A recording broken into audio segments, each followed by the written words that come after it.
చెప్తాం. అల్టిమేట్గా ఇదేదో మేము అధికారం అంటే జుబిలియంట్గా బ్రహ్మాండంగా ఉందనుకోవడానికి కాదు.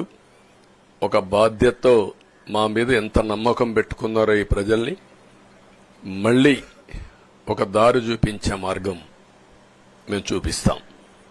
ఇంకొక పక్కన మీరు ఒకసారి ఆలోచిస్తే ఇదే అసెంబ్లీలో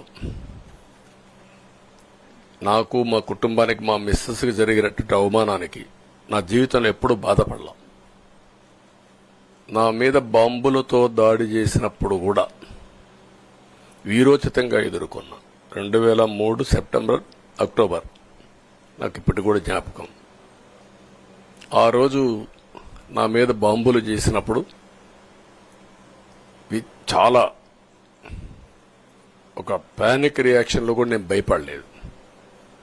అలాంటి వ్యక్తిని మీరు చూస్తే అది ఆ సంఘటన చూసిన తర్వాత ఇలాంటి కౌరవ సభలో ఉండడం కరెక్ట్ కాదని అసెంబ్లీలో చెప్పి దానికి కూడా మైక్ ఇవ్వకపోతే చెప్పేసి బయట వచ్చి ప్రెస్ కాన్ఫరెన్స్ చెప్పి అనౌన్స్ చేశాను. మళ్లీ క్షేత్రస్థాయిలో గెలిచి అసెంబ్లీని గౌరవ సభ చేసి అసెంబ్లీకి ఎంటర్ అవుతానని చెప్పాను. నేను ఏదైతే ఆ రోజు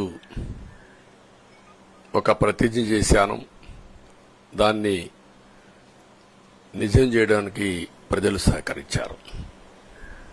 మామూలుగా సహకారం కాదది. నేను ఇన్ని సంవత్సరాలు చాలాసార్లు చాలా ఎలక్షన్లు గెలిచాం, కొన్ని ఎలక్షన్లో ఓడిపోయాం. ఎలక్షన్లో ఓడిపోయినప్పుడు నేను ఎప్పుడూ కుంగిపోలేదు. ఎలక్షన్లో గెలిచిన తర్వాత గంతులేయలేదు.